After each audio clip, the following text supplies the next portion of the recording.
Our gospel reading this morning comes from the gospel according to Luke in chapter 19, verses 28 through 40. Let us hear the word of the Lord. After Jesus had said this, he went on ahead, going up to Jerusalem. As he approached Bethphage and Bethany at the hill called the Mount of Olives, he sent two of his disciples, saying to them, "Go to the village ahead of you, and as you enter it, you will find a colt tied there, which no one has ever ridden. Untie it and bring it here. If anyone asks you, 'Why are you untying it?' say, 'The Lord needs it.'" Those who were sent ahead went and found it just as he had told them. As they were untying the colt, its owners asked them, "Why are you untying the colt?" And they replied, "The Lord needs it." They brought it to Jesus, threw their cloaks on the colt, and put Jesus on it. And as he went along, people spread their cloaks on the road. And when he came near the place where the road goes down the Mount of Olives, the whole crowd of disciples began joyfully to praise God in loud voices for all the miracles they had seen. "Blessed is the King who comes in the name of the Lord. Peace, peace in heaven, and glory, glory in the highest." Some of the Pharisees in the crowd said to Jesus, "Teacher, rebuke your disciples." "I tell you," he replied, "if they keep quiet, the stones will cry out." This is the word of the Lord. Thanks be to God. It's remarkable how easily we can celebrate Palm Sunday apart from its context. There is the theater of Holy Week to be found in many church liturgical traditions. Tenebrae services, like the one we're having on Thursday evening this week, help to set us present-day Christians into the drama of the week's events, giving voice to the various parts, the crowds, the disciples, the rulers in power at the time. I remember well the liturgy of Good Friday in the church of my upbringing, where at a certain point a back and forth between the service leader and the congregation, recounting when Jesus was brought before Pontius Pilate for judgment. In this Good Friday service, the congregation of our church would assume the voices of the gathered crowd and shout, to the extent that well-mannered Episcopalians can bear to shout in church. They would raise their voices together, demanding, "Crucify him! Crucify him!" And even in spite of the waspy, stiff church culture of my youth, the point was still resoundingly clear. Even we ourselves sent Jesus to the cross. And the blood on our hands was shed not just for some vague world, but for us. There's value in these dramas. When it comes to the drama of Palm Sunday, here at the beginning of Holy Week, however, there is a pull, I think, for all of us to kind of swoon in the opportunity to celebrate the triumph of Jesus. What do I mean by that? What do I mean by swooning? His triumph is, after all, plainly indicated in the name that the church has given to this dramatic event which we remember today. Jesus' public arrival that fateful week to the city of Jerusalem. We call it his triumphal entry, right?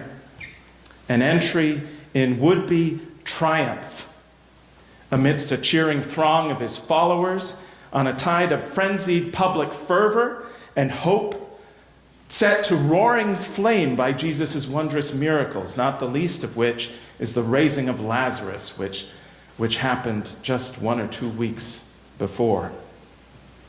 We can and we do enter into this day's enthusiasm gladly. Yes, of course, because we're Christians.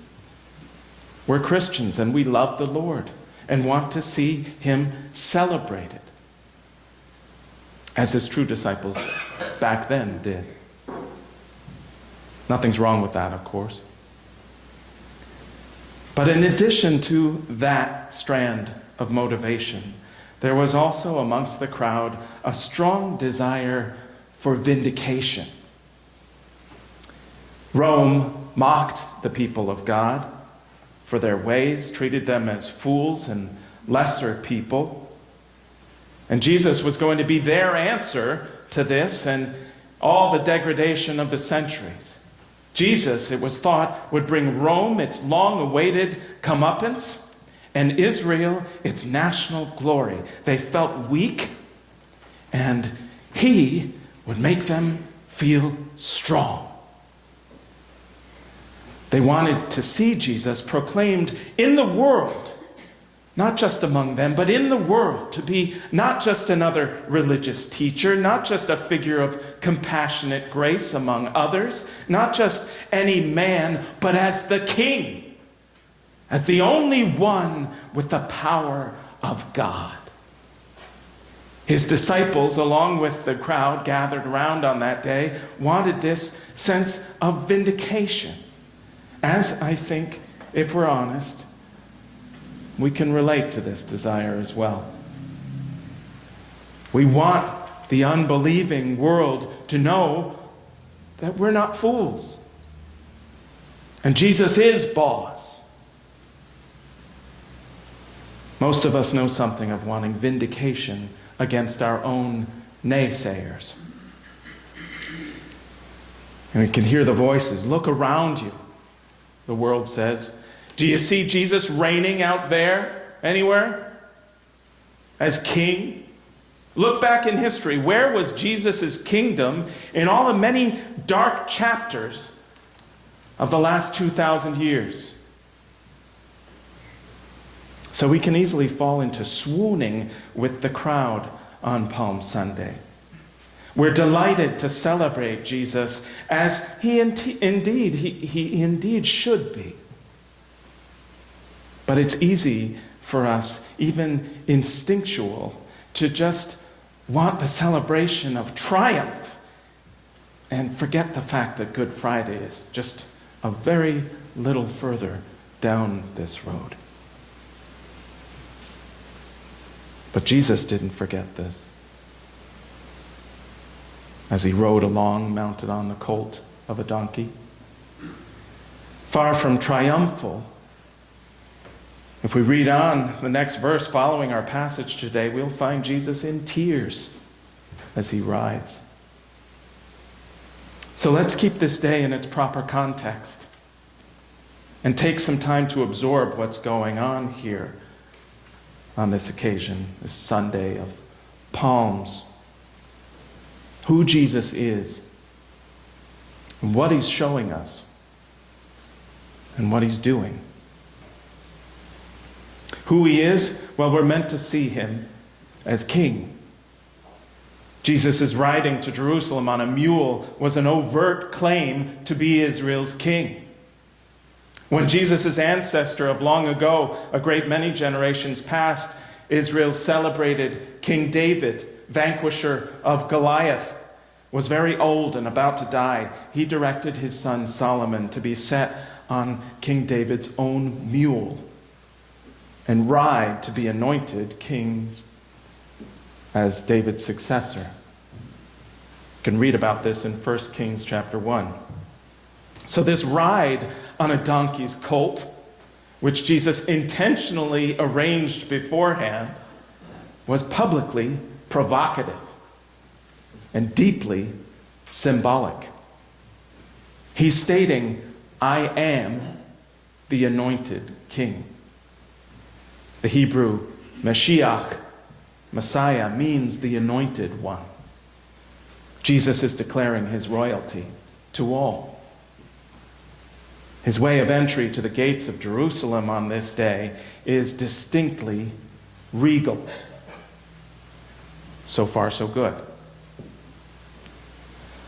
But why did Israel's king mount a mule? beast of service, carrier of burdens. Instead of a mighty steed. Horses were in use during David's day, and earlier the Egyptians used them with chariots and other people groups too.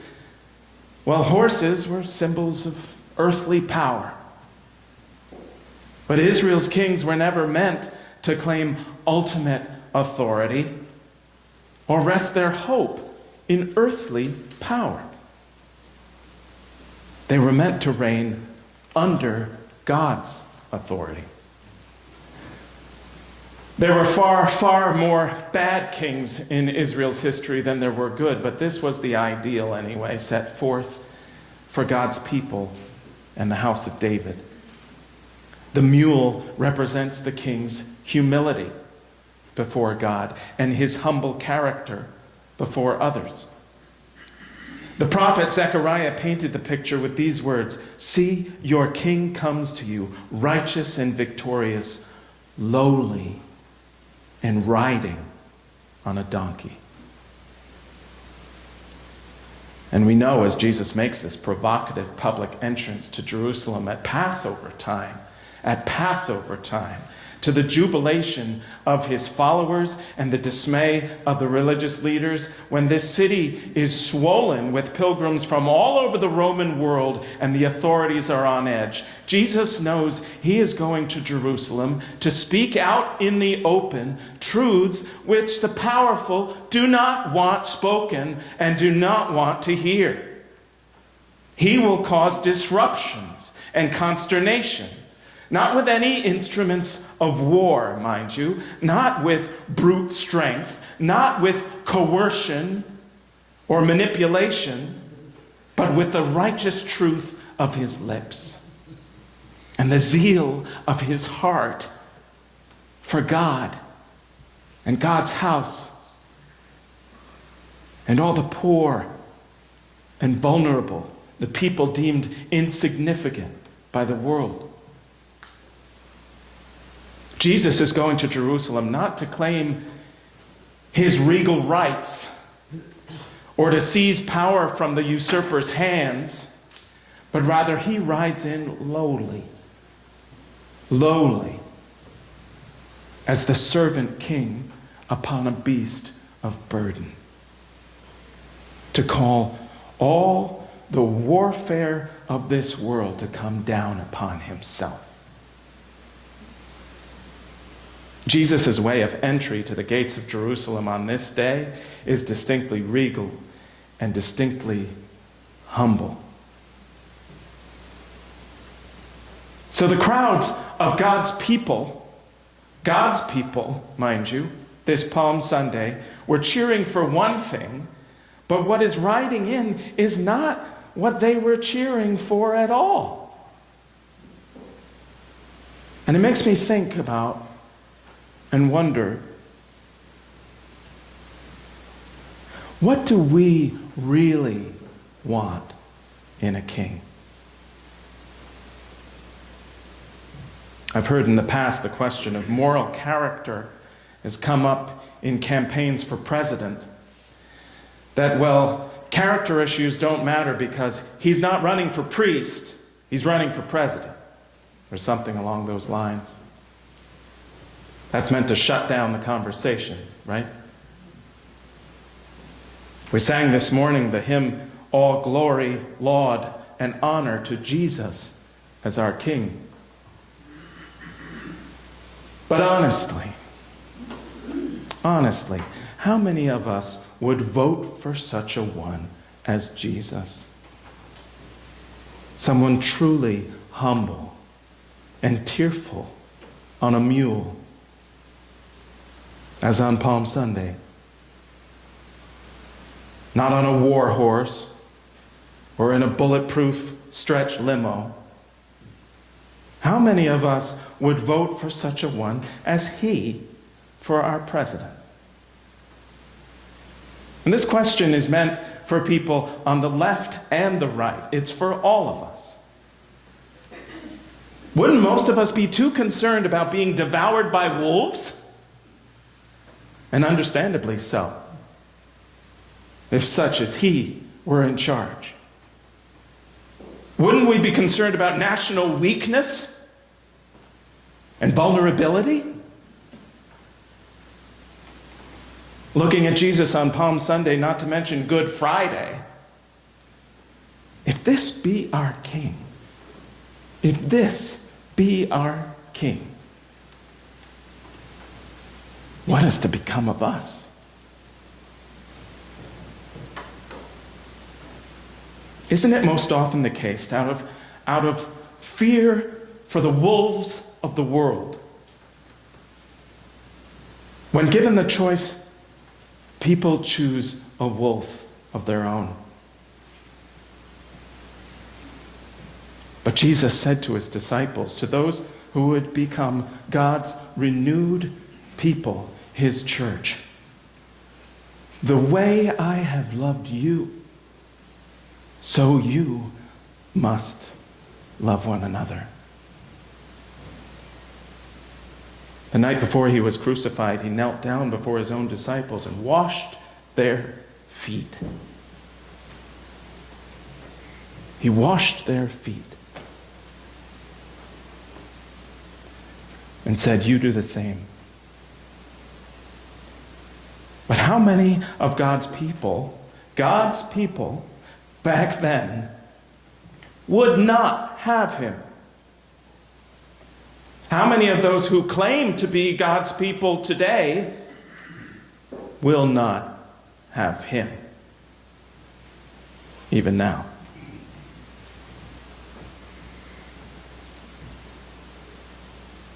Our instincts, even though we may be Christians, are to skip past the cross and jump right to the resurrection and Jesus coming again at the end of the age in triumph as the Lion of Judah. Yes, triumph, yes. Then he will be riding a white horse, bringing justice and judgment and full restoration, when every knee will bow and every tongue will confess that Jesus is Lord. But none of that will come to pass by swerving around the cross.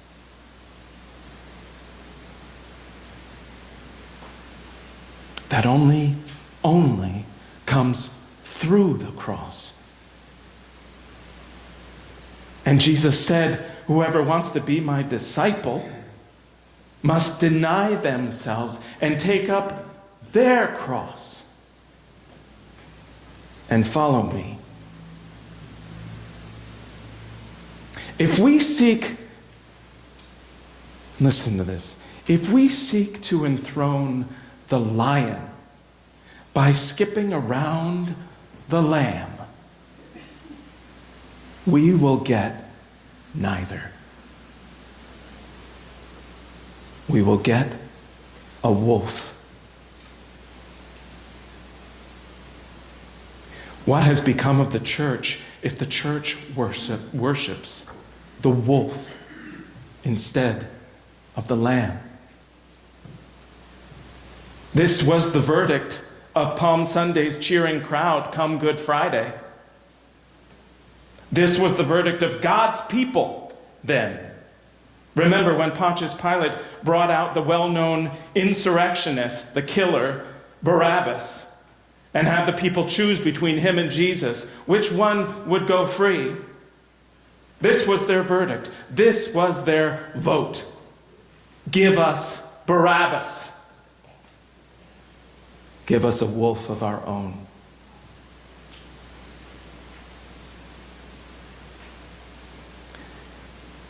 Now, this line of thought, I'll grant you, even to myself, seems utterly naive and unreasonably idealistic. I resist the whole question, as I expect you do too. So what are we really advocating for when we praise Jesus as humble King, while we at the same time inwardly resist him? I found it well summarized in these terms. We are proclaiming that peace is more powerful than violence. We are proclaiming that self-giving love is more lasting than self-protecting control.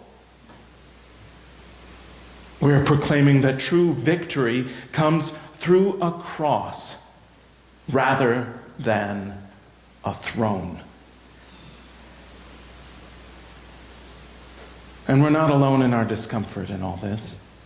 Peter's impulse more than once was to block Jesus' path to the cross. And right up to Thursday night, his disciples were vying for their own positions of greatness. A kingdom built on gentleness, mercy, and vulnerability goes against every natural fiber of our being. We are advocating something radically upside down today. Jesus coming to Jerusalem unarmed on a colt doesn't seem like winning. It seems like losing. He is regal. He is humble.